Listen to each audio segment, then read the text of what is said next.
Фома мәктәбе укучылары Нурлат телевидениесында тәүге тапкыр, бәлки шуңа да алар баскычтан менгәндә гаҗәпләнеп як-якларына карый башлады. Директорыбыз Резида Гинеева бүлмәсендә истәлеккә фотога төшкәннән соң, укучылар рус һәм татар чыгарылышлары бүлекләре белән танышты. Ә менә иң кызыксындырганы монтажлау бүлеге булгандыр мөгаен. Менә Ләйсән апаның эше бик миңа ошады. Ул төрле фотоларны, открыткаларны төшерә дә һәм шушылардан альбом кебек клип ясый. Сезгә бик авырдыр дип уйлыйм. Теләк бар үземнең дә шулай ук телевизорда төшергә, сезнең кебек булырга. Музыкаль тапшыруларның һәм хәбәрләрнең ничек ясалганын, сюжетларның барлыкка килгәнен, аппаратура, диск, кассета, камера, микрофоннар белән ничек эшләгәнне кызлар һәм малайлар гаҗәпләнеп күзәтте һәм экранга тапшыру чыгаруның катлаулы эш икәнен төшенде. Укытучылардан бик сорадык, без алардан алып барыгыз әле безне телевидениегә дип сорадык. Миңа бик шады монда. Сез ничек төшерәсез, нинди әйберләр ясыйсыз, ничек кинолар ясыйсыз, бик кызык иде.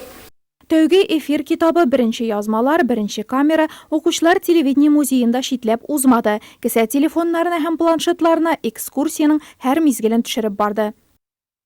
Күрмәгән идем шундый, сез төшерә торган әйберләрне ничек төшерәсез сез анда.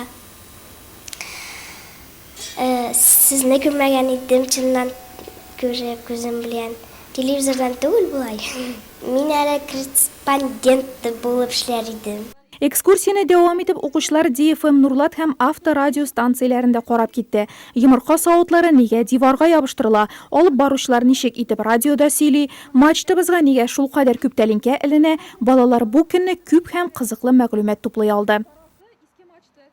Бик кызыклы үтә безнең мәктәптә каникуллар, чөнки без ул каникулларга әзерлекне алдан ук башлыйбыз һәм программа буенча безнең бөтен кайсыбыз кая барасы билгеле була, кайсы класслар кая барырга тиеш. Һәм инде безнең экскурсия күптәннән планга кертелгән. Көзге каникул вакытында без Нурлатка килеп инде телевидение белән һәм Нурлатның музее белән танышырга тиеш идек. Бүген менә максатыбызның беренче баскычына ирештек дигән сүз. Без Нурлат телевидениесында кунакта. Һәм монда безне каршы алучы барлык хезмәткәрләргә Резида Акрамовна Гинеевадан тотынып барысына да бик зур рәхмәтлебез.